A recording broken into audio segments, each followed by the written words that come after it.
Hello friends, welcome to target and goal. Friends, घटना चक्र pointer physics में हम पढ़ रहे थे स्थूल पदार्थों के गुण। तो स्थूल पदार्थों के गुण में हमने देखा था कि जो बूंद गिरती है पानी की तो वो गोलाकार हो जाती है, या फिर जो सरफेस, अगर मान लीजिए वाटर का सरफेस है उसमें हम तेल डाल देते हैं तो वो वाटर के ऊपर फैल जाता है। ये सब जो कारण होता है ये पृष्ठ तनाव का कारण होता है। इसके साथ साथ हमने ये देखा था कि अगर मच्छर जैसे बैठे हैं पानी में, अगर हम उसमें तेल डाल देते हैं तो वो मच्छर मर जाते हैं उसमें। उसका भी कारण वो होता है कि पृष्ठ तनाव ही कारण होता है इसका। तो ये हम देख रहे थे। इसके आगे हम कंटेंट देखते हैं। इसके पहले हम जो वीडियो बनाए हैं वो भी आप क्रम से देख लें, जिससे कि आपको काफ़ी इसका लाभ मिल सके। तो देखिए, यहाँ पर हमने ये भी पढ़ा था कि जो मिट्टी का तेल है अगर पानी के ऊपर डालते हैं तो वो पानी के ऊपर फैल जाता है, क्योंकि वहाँ पर घनत्व जो है वो मिट्टी के तेल के का कम होता है अपेक्षाकृत पानी के। साबुन के बुलबुले के अंदर का जो दाब है वो वायुमंडलीय दाब से क्या होता है, अधिक होता है। अगर वायुमंडलीय दाब से उसका दाब ज़्यादा ना हो तो वो बाहर फूले ही नहीं, है ना। वायुमंडल का दाब अगर ज़्यादा हो तो क्या होगा, वो इसको फूलने ही नहीं देगा। लेकिन इसके अंदर का जो दाब है वो ज़्यादा होता है वायुमंडलीय दाब से, इसलिए बुलबुला बनता है। यदि साबुन के दो भिन्न भिन्न व्यास के बुलबुलों को एक नली के द्वारा एक दूसरे के संपर्क में लाया जाए तब क्या होगा, तब ये होगा कि छोटा बुलबुला और छोटा हो जाएगा और बड़ा बुलबुला और बड़ा हो जाएगा। एक ही पदार्थ के बने चार तार जिनकी विमाएँ अलग अलग हों, और उनका जो विमाओं का मतलब ये है कि मान लीजिए कि एक तार है, ठीक है, वो थोड़ा सा कम मोटा है, फिर एक और ज़्यादा मोटा है, ठीक है, इस प्रकार से और मोटा, और इनकी लंबाइयाँ भी क्या हैं, भिन्न भिन्न हैं। तो कौन सा तार है जो समान मात्रा का अगर इनमें हम भार लटका दें तो वो ज़्यादा लंबाई में बढ़ेगा, ये बात है यहाँ पे। तो देखिए, वो तार ज़्यादा बढ़ेगा जिसका जो मोटाई है वो क्या हो, कम हो, और लंबाई ज़्यादा हो। तो इस प्रकार से हम इसको इस तरह से कनेक्ट कर सकते हैं। निम्नलिखित पर विचार करना है और फिर इसके बाद में यहाँ बताना है कि कौन से कथन सही हैं। तो देखिए, केरोसिन मतलब अगर आप मिट्टी के तेल का दीपक जलाते हैं तो यदि केशिकत्व नहीं होता तो वो घटना नहीं होती। इसका मतलब केशिकत्व के ही संदर्भ में चार कथन हमें बताना है।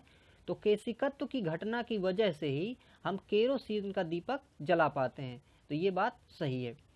अगला है, देखिए, कोई भी मृदु पेय का उपभोग करने के लिए एक्स्ट्रा का प्रयोग नहीं कर पाते अगर केशिकत्व नहीं होता। लेकिन ऐसी बात नहीं है, क्यों? क्योंकि इसको तो हम बाहर से अगर एक्स्ट्रा का यूज़ करते हैं, हम कोई भी मृदु पदार्थ पीने के लिए, तो हम तो उसको खींचते हैं उस तरह से मुंह से, इसलिए वो हमारे मुंह में जाता है पेय पदार्थ, ना कि वो ऑटोमेटिकली गुरुत्व बल के कारण जाता है, या गुरुत्व के कारण जाता है, या केशिकत्व के कारण जाता है। अगला है, स्याही शोक पत्र काम करने में विफल होता यदि गुरुत्व केशिकत्व नहीं होता। तो ये बात भी बिल्कुल सही है, क्योंकि केशिकत्व क्या है, केशिकत्व का मतलब ये है कि केशिका नलियों के द्वारा पदार्थ का ऊपर चढ़ना, वही कहलाता है केशिकत्व। तो जो स्याही शोक होता है वो क्या करता है, एक केशिकाएं बन जाती हैं उसमें और स्याही को सोख लेता है। अगला जो केशिकत्व का वो है कि बड़े पेड़ जिन्हें हम अपने चारों ओर देख रहे हैं इनको हम नहीं देख पाते। ये भी बात सही है, क्योंकि पौधे जो हैं वो जमीन से खनिज लवण और जल का जो अवशोषण करते हैं, तो वो केशिकत्व, इनमें केशिकाएं बनी होती हैं और इन्हीं केशिकाओं के थ्रू वो ऊपर तक चढ़ता है। फिर इसके बाद वो यूज़ कर लिया जाता है फोटोसिंथेसिस में और भोजन बना लिया जाता है। केशिकत्व एकमात्र कारण नहीं है किसका, तो यहाँ पर पौधे की जड़ों से जल के इसके पर्ण समूह की ओर बढ़ना, मतलब कि जल का नीचे से ऊपर की ओर चढ़ना पौधों में, ये कारण सिर्फ केवल केशिकत्व का कारण नहीं है, बल्कि कुछ और कारण भी इसमें काम करते हैं। हालांकि एक कारण केशिकत्व जरूर इसमें से काम करता है, नहीं तो फिर ये संभव नहीं हो पाता। बत्ती वाले स्टोव में केरोसिन के बत्ती के ऊपर चढ़ने का जो कारण है वो क्या है, पृष्ठ तनाव। और दूसरी चीज क्या है, केशिकत्व भी है।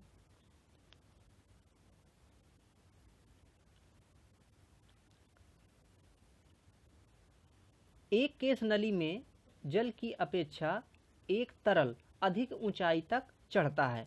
इसका कारण ये है, तरल का पृष्ठ तनाव जल की अपेक्षा ज़्यादा होता है। मतलब ये है कि जो जैसे अगर केश नली है तो उस केश नली में अगर आप मतलब जल इसमें चढ़े और कोई एक दूसरा तरल चढ़े, मतलब कोई मिश्रण हो किसी चीज़ का वो चढ़े, तो ये ज़्यादा चढ़ेगा। क्यों? क्योंकि तरल का जो पृष्ठ तनाव है वो जल की अपेक्षा ज़्यादा होता है। इसका मतलब यदि पृष्ठ तनाव अधिक है तो केशिकत्व में या केशिका नली में वो पदार्थ ज़्यादा ऊंचाई तक चढ़ेगा।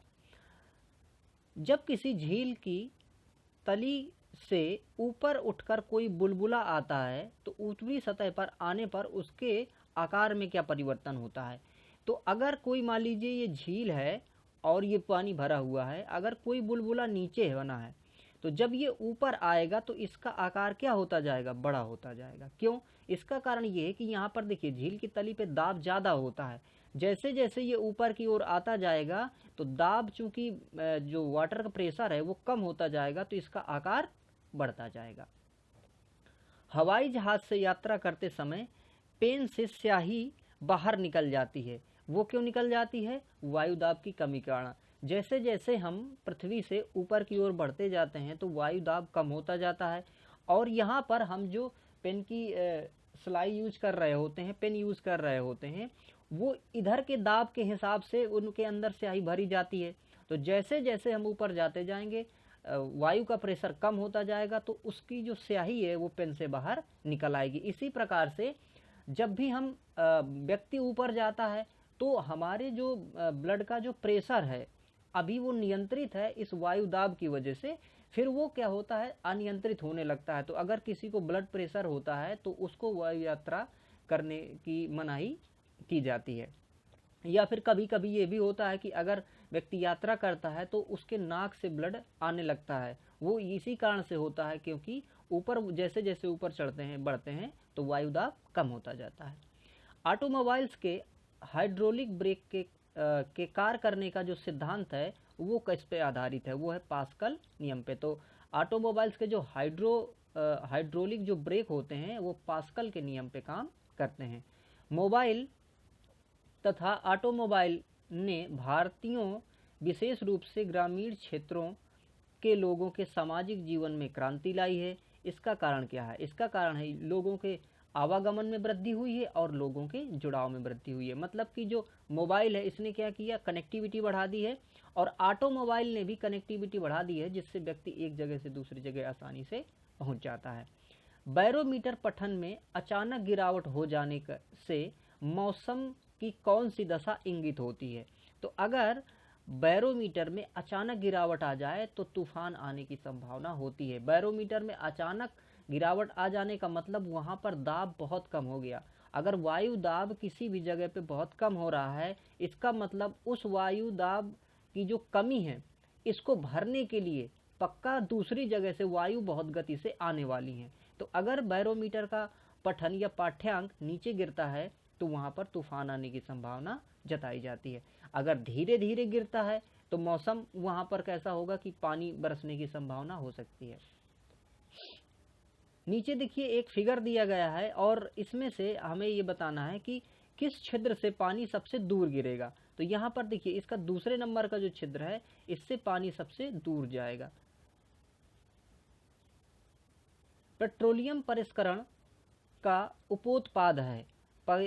तो पेट्रोलियम परिष्करण का जो उपोत्पाद है वो कहा एस्फाल्ट। तो एस्फाल्ट है। जैसे कि जो प्रकाश संश्लेषण में ऑक्सीजन है, वो ऑक्सीजन क्या है, एक उपोत्पाद है। कड़े जाड़े में झील की सतह हिमशीतित हो जाती है किंतु उसके तल में जल द्रव अवस्था में बना रहता है। इसका कारण क्या है? इसका कारण है जल की सघनता 4 डिग्री सेल्सियस में अधिक होती है। इसका देखिए कारण ये होता है और ये एक तरह ऐसे भी इसमें क्वेश्चन बनता है कि किसी भी झील की सतह पे सतह के ऊपर बर्फ अगर जम जाती है तब भी उसके नीचे जलीय जीव जिंदा रहते हैं। इसका कारण क्या है? तो देखिए, जैसे मान लीजिए एक ये झील है, अब यहाँ पर पानी भरा हुआ है और मान लीजिए कि टेम्परेचर बहुत डाउन हो गया। तो जब टेम्परेचर डाउन होगा तो डाउन होते होते मान लीजिए कि 4 डिग्री सेल्सियस में टेम्परेचर हो गया। अब 4 डिग्री सेल्सियस में अगर टेम्परेचर आ जाता है तो जो पानी होता है उसका घनत्व तो सबसे ज़्यादा हो जाता है 4 डिग्री सेल्सियस में। तो जैसे ही 4 डिग्री सेल्सियस ऊपर का टेम्परेचर होगा तो पानी क्या होगा कि नीचे बैठने लगेगा। जिस जिस जिस कण का टेम्परेचर 4 डिग्री होगा वो नीचे आता जाएगा। इस प्रकार से क्या होगा कि पूरी झील का टेम्परेचर जो है वो कितना हो जाएगा, 4 डिग्री हो जाएगा। जब ये पूरी झील का टेम्परेचर 4 डिग्री हो जाएगा, अभी भी लेकिन बर्फ नहीं जमी है, द्रव अवस्था ही है।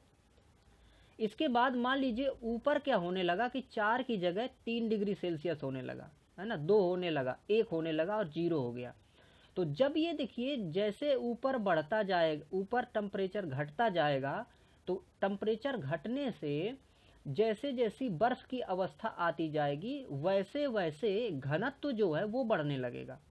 ठीक है, तो इसका मतलब ये है कि अब जो टेम्परेचर ऊपर जो पानी था जिसका टेम्परेचर 4 डिग्री था, जैसे वो 3 होगा तो वो नीचे नहीं आएगा, वो ऊपर ही बना रह जाएगा। इसी प्रकार से जब ये झील में ऊपर और टेम्परेचर कम होगा तो ऊपर क्या हो जाएगी, पूरे में बर्फ हो जाएगी।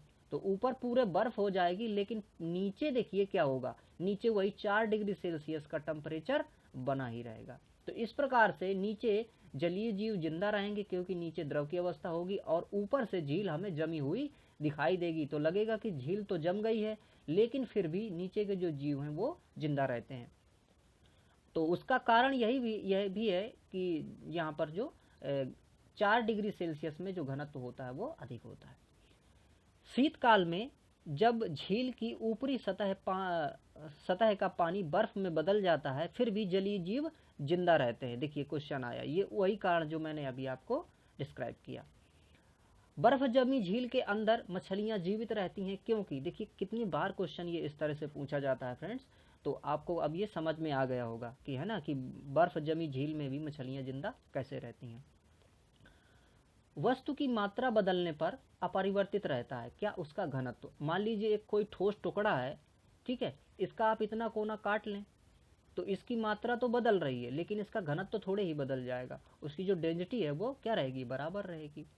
तो डेंसिटी नहीं बदलेगी उसके मात्रा के बदलने पर।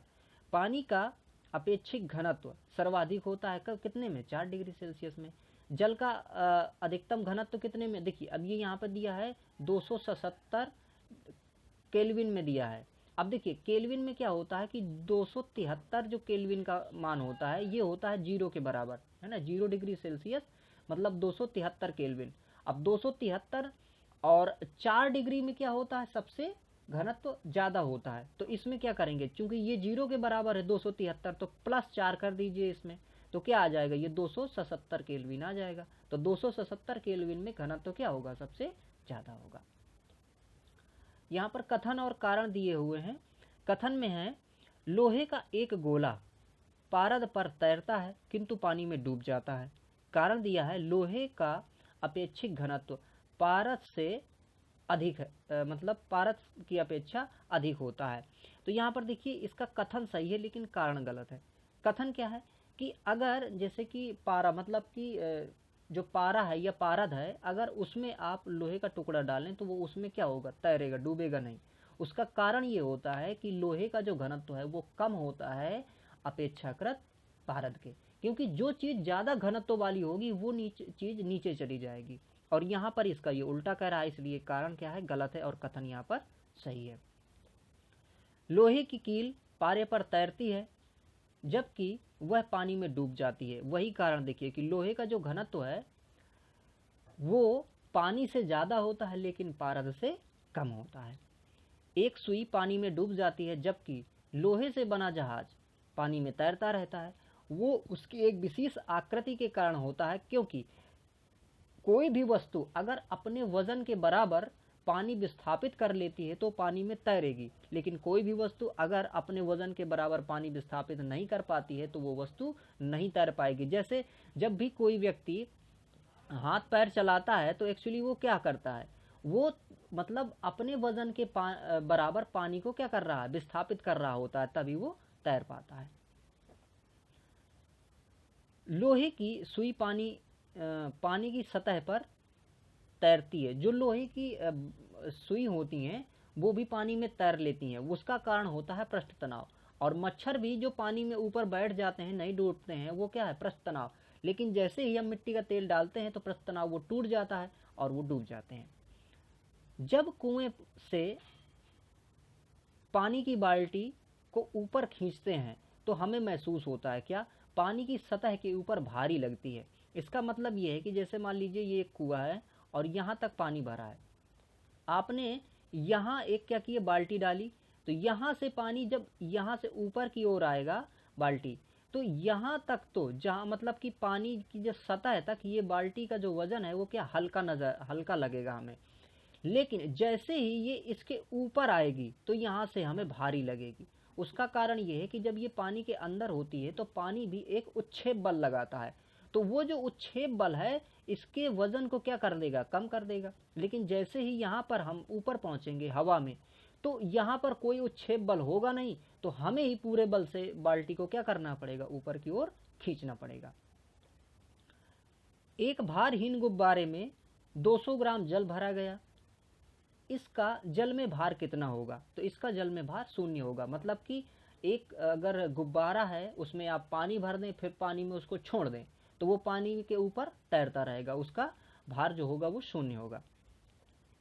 मथने के पश्चात क्रीम का दूध से पृथक हो जाना किस कारण से होता है, अपकेंद्रीय बल के कारण। तो अपकेंद्रीकरण से हम दूध से क्रीम बाहर निकाल लेते हैं। बादलों के वायुमंडल में तैरने का कारण क्या है, ये है उनका घनत्व। अब देखिए अगर हम साधारण सी बात करें, जो भाप निकलती है ना, भाप निकलती है, जैसे आप अगर कुकर में कुछ पकाते हैं तो भाप निकलती है, तो भाप जो है ये वायु से भारी होती है कि हल्की होती है, इसका अगर आप आंसर देना चाहें तो ये क्या होती है कि हल्की होती है। अगर ये हल्की नहीं होती तो ऊपर की ओर नहीं उठती, तो कारण यही है कि ये हल्की होती है। इसी प्रकार से जो बादल होते हैं, तो बादल और जो ये वायु है, इन चीज़ों का घनत्व और इन चीज़ों के हल्केपन की वजह से ही क्या है कि मतलब भारी और हल्के होने से ही इनके ऊपर का उठना, फिर इसके बाद संघनन होना और उसका वर्षण होना, ये क्रियाएं चलती हैं। तो बादल का जो वायुमंडल में तैरना है वो उसके घनत्व के कारण होता है। वह तत्व जो सबसे पहले कृत्रिम रूप से उत्पादित किया गया वो है टेक्नीशियम। तो टेक्नीशियम कृत्रिम रूप से सबसे पहले उत्पादित किए जाने वाला तत्व है। समुद्र में प्लवन करते हुए आइसबर्ग का कितना भाग समुद्र की सतह से ऊपर होता है।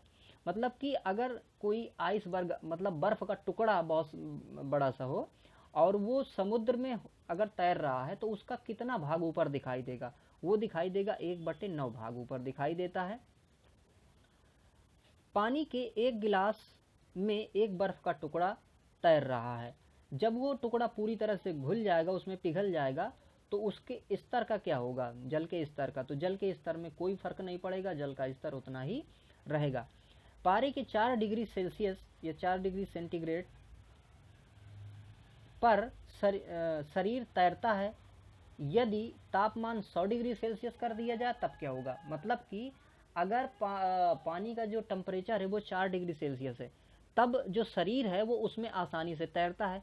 यदि पानी का टेम्परेचर बढ़ा दिया जाए, 100 डिग्री कर दिया जाए, तब क्या होगा, तब शरीर डूब जाएगा। क्योंकि 4 डिग्री में घनत्व तो क्या होता है, सबसे मतलब ज़्यादा होता है पानी का। इसी प्रकार से समुद्रों में तैरना आसान होता है अपेक्षाकृत नदियों के, क्योंकि जो समुद्र है उसका जो घनत्व है वो क्या होता है, थोड़ा सा ज़्यादा होता है, तो घनत्व बढ़ने पर तैरने में आसानी हो जाती है। इसी प्रकार से जो जैसे कि डेड सी है, तो जो डेड सी है मत्स्य सागर, उसका घनत्व इतना ज़्यादा है कि उसमें डूबना मुश्किल है। क्योंकि अगर कोई व्यक्ति उसमें से साधारण भी अगर लेट जाए तो वो आराम से उसमें लेटा रहेगा, उसमें डूबने की संभावना ही नहीं होगा, क्योंकि वो इतना ज़्यादा लवणीय है। तो इसका मतलब ये भी है कि अगर कोई एक ऐसा घोल तैयार किया जाए जिसकी लवणता बहुत ज़्यादा हो, तो आसानी से आप उसमें लेट सकते हैं, कोई दिक्कत नहीं होगी। समुद्र में नदी की अपेक्षा तैरना देखिए आसान होता है। वो यही कारण है कि समुद्र का पानी नमकीन होता है, इसका मतलब उसका घनत्व ज़्यादा होता है।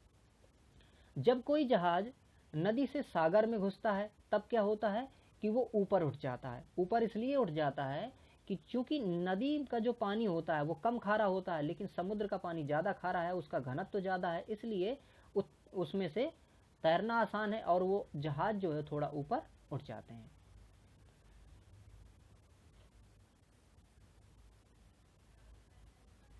कथन और कारण दिए हुए हैं। कथन है, जब कोई जहाज नदी से निकलकर सागर में प्रवेश करता है तो कुछ ऊपर उठ जाता है। कारण ये है कि सागर के जल का घनत्व तो नदी के जल के घनत्व की अपेक्षा अधिक है ना। तो ये बात कथन और कारण दोनों सही है, और यहाँ पर जो कारण है वो कथन की व्याख्या भी कर रहा है। स्थिति विज्ञान स्टैटिक्स संबंधित है किससे? विश्राम की स्थिति से। तो इस किसी स्थिति विशेष से अगर अध्ययन किया जाए तो हम उसे कहते हैं क्या? स्थिति विज्ञान स्टैटिक्स। अगला अपना टॉपिक है प्रकाश। तो प्रकाश के बारे में पढ़ते हैं यहाँ पर। वह विकिरण जिसमें ऊर्जा प्रति क्वांटम सर्वाधिक होती है, मतलब कि वह विकिरण जिसमें ऊर्जा प्रति क्वांटम सर्वाधिक होती है वो होता है 320 से 400 नैनोमीटर। सौर विकिरण दिखाई देता है, ये 400 से 700 नैनोमीटर परास में दिखाई देता है सौर विकिरण। और दृश्य प्रकाश का दैर्घ्यमान प्रसार होता है कितना? 390 से 780 नैनोमीटर के बीच में। मानव आंख दृश्य प्रकाश के जिस तरंग दैर्घ्य के लिए सर्वाधिक सुग्राही है वो होता है 5500 एंगस्ट्राम। इसका मतलब 5500 एंगस्ट्राम का जो प्रकाश है वो मानव की आंख के लिए सर्वाधिक सुग्राही होता है। प्रकाश विकिरणों की प्रकृति होती है तरंग एवं कण दोनों की तरह। मतलब कि जो प्रकाश है, ये प्रकाश का विकिरण है, प्रकाश की जो प्रकृति है वो डोयल प्रकृति होती है। इसका मतलब वो कण की तरह भी व्यवहार करता है और तरंग की तरह भी व्यवहार करता है। प्रकाश सीधी रेखा में चलता हुआ प्रतीत होता है क्योंकि प्रकाश का तरंग दैर्घ्य क्या है? बहुत छोटा होता है। देखिए, मान लीजिए एक तरंग है, ठीक है, वो तरंग अगर ऐसे ऐसे चल रही है, ठीक है, तो यहाँ पर देखिए ये तरंग हमें तरंग के रूप में दिखाई दे रही है। लेकिन मान लीजिए वहीं वो ऐसे चले, ये ऐसे ऐसे ऐसे ऐसे ऐसे बिल्कुल ये, तो हमें ये क्या एक पुंज के रूप में दिखाई देने लगेगा। तो चूंकि इसकी तरंग दैर्घ्य जो है वो बहुत छोटी होती है, इसलिए बहुत तरंग दैर्घ्य छोटी होने के वजह से ये हमें पुंज या मतलब सीधी एक रेखा में दिखाई देने लगता है। यहाँ पर देखिए सत्य कथन क्या है कि प्रकाश का वेग मतलब कि अधिक होता है, तो आप 3 लाख किलोमीटर प्रति सेकेंड, या फिर प्रकाश का जो वेग है अगर वैसे कहें तो 3 गुणे 10 की पावर 8 मीटर पर सेकेंड होता है। प्रकाश का वेग अधिकतम होता है कहाँ पे? निर्वात पे। इसका मतलब कि जहाँ पे वायु नहीं है, निर्वात है, वहाँ पर प्रकाश की चाल ज़्यादा होगी। फिर इसके बाद अगर हम वायु में देखें, जल में देखें, कांच में देखें तो कम होती जाती है। तो इस प्रकार से अगर जैसे वायु, जल, कांच और निर्वात इनमें से देखें तो कांच में जो होगी इसकी चाल वो कम होगी। सूर्य के प्रकाश को धरती की सतह पर पहुँचने में लगने वाला जो समय है वो देखिए 8.5 मिनट दिया है। वैसे 8 मिनट और 16 सेकेंड के लगभग इसका टाइम होता है फिक्स। तो कभी कभी 8 मिनट 20 सेकेंड, 8 मिनट 16 सेकेंड इस तरह से आता है। प्रकाश तरंगों के वायु से कांच में जाने पर जो चर प्रभावित होता है वो होता है तरंग दैर्घ्य और वेग। मतलब कि प्रकाश अगर वायु से कांच में जाता है तो उसके तरंग दैर्घ्य और वेग में परिवर्तन होगा, लेकिन उसके परिवर्तन किस में नहीं होगा? आवृत्ति में। इसका मतलब ये है कि अगर प्रकाश एक माध्यम से दूसरे माध्यम से में जाता है तो उसकी आवृत्ति में कोई परिवर्तन नहीं होगा। प्रकाश संश्लेषण की क्रिया संपादित होती है तो उसमें क्या होता है कि प्रकाश जो है वो रासायनिक ऊर्जा में बदल जाता है, क्योंकि फोटोसिंथेसिस में होता क्या है कि जो प्रकाश है और कार्बन डाइऑक्साइड है, जल, खनिज लवण है, ये सारी चीज़ें मिलके ग्लूकोज का निर्माण करती हैं जो कि एक रासायनिक पदार्थ मतलब रासायनिक उसमें से बदल दिया जाता है, प्रकाश ऊर्जा को रासायनिक ऊर्जा में रूपांतरित कर दिया जाता है। प्रकाश सजावट तथा विज्ञापन के लिए विसर्जन नलिकाओं में प्रयुक्त होने वाली जो गैस है वो है नियॉन। मतलब कि जो सजावट के लिए यूज किए जाते हैं उसमें से नियॉन गैस भरी जाती है। साबुन के पतले झाग में चमकदार रंगों का बनना परिणाम है किसका? बहुलित परावर्तन और व्यतिकरण का। मतलब कि ये कि अगर साबुन का झाग आप देखते हैं पतला, और उसमें से जो चमक होती है वो चमक क्यों होती है? बहुलित परावर्तन और व्यतिकरण के कारण। पूर्ण आंतरिक परावर्तन होता है जब प्रकाश हीरे से कांच में जाता है, या फिर हम ये भी कह सकते हैं कि हीरे से जब बाहर भी प्रकाश निकलता है, वायु में जाता है, तब भी पूर्ण आंतरिक परावर्तन होता है। पूर्ण आंतरिक परावर्तन के कारण ही हीरा चमकता है। प्रकाश तंतु जिस सिद्धांत पर काम करता है वह है पूर्ण आंतरिक परावर्तन। प्रकाश तंतु देखिए जो हमारी कनेक्शन लाइंस होती हैं, मतलब कि कम्युनिकेशन की जो लाइन होती हैं वो प्रकाश तंतुओं की लगाई जाती हैं, क्योंकि प्रकाश तंतुओं का एक गुण ये है कि ये पूर्ण आंतरिक परावर्तन पर काम करते हैं, और जब ये पूर्ण आंतरिक परावर्तन पर काम करते हैं तो ऊर्जा का सबसे कम ह्रास होता है। तो सिग्नल जो यहाँ पर जो सिग्नल यहाँ से होता है वही सिग्नल हमें बहुत दूर प्राप्त हो सकता है, और इसमें डिस्टरबेंस होने की संभावना भी कम होती है, क्योंकि इसमें जो रेडियो सिग्नल्स में जो डिस्टरबेंस होता है वो इसमें से नहीं होता है। तो देखिए यहाँ पर कई इस बार इसी तरह से पूछा है कि संचार के लिए जो मतलब जो प्रयोग किया जा रहा है वो है ना, किस तरह से तंतु का प्रयोग किया जा रहा है। यहाँ पर देखिए 4 विकल्प दिए गए हैं और उनमें से हमें सही विकल्प बताना है। तो यहाँ पर देखिए तंतु प्रकाशीय पूर्ण आंतरिक परावर्तन के सिद्धांत पर काम करता है, ये बात बिल्कुल सही है। दूसरा है प्रकाशिक तंतु संचार तंत्र में ऊर्जा उपभोग अत्यधिक कम होती है, ये भी बात सही है। देखिए जब जैसा कि अभी हमने डिस्कस किया कि बहुत ही कम ऊर्जा ह्रास होता है। अगला है यहाँ पे प्रकाशिक तंतु संचार रेडियो आवृत्ति अवरोध से मुक्त है, तो ये रेडियो आवृत्ति अवरोध से मुक्त होता है, तो ये भी बात यहाँ पर सही है। और यहाँ पर देखिए ये दिया गया है कि प्रकाश तंतु का जो निर्माण है वो रिलायंस उद्योग का ही इसमें मुख्य वो है, तो ये बात यहाँ पर गलत है। मरीजों के पेट के अंदर का परीक्षण करने हेतु डॉक्टरों द्वारा प्रयुक्त इंडोस्कोप कार्य करता है। ये कैसे काम करता है? प्रकाश के सकल परिवर्तन का मतलब कि प्रकाश के पूर्ण आंतरिक परावर्तन के सिद्धांत पे ये काम करता है। और ये इंडोस्कोप एक यंत्र है, एक प्रकार से ये वायर्स का एक वो है बना हुआ, जिसके को मतलब मुंह से अंदर डाल के और पेट की जांच डॉक्टरों द्वारा की जाती है। मृग मरीचिका प्रकाश के पूर्ण आंतरिक परावर्तन के कारण बनती है।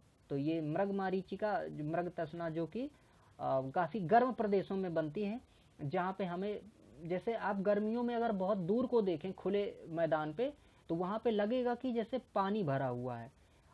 इसी को कहते हैं मृग मरीचिका या मृग तृष्णा, क्योंकि अगर दूर से हिरण इसको देखे तो इसको लगेगा कि यहाँ पे पानी है, और जब ये यहाँ पे पहुँचेगा तो क्या होगा, यहाँ पे पानी दिखाई नहीं देगा, फिर इसके बाद दूर देखेगा फिर पानी। तो इसी को कहते हैं मृग तृष्णा या मृग मरीचिका, क्योंकि वो रियल में होता नहीं है लेकिन प्रकाश के पूर्ण आंतरिक परावर्तन के कारण हमें दिखाई देता है।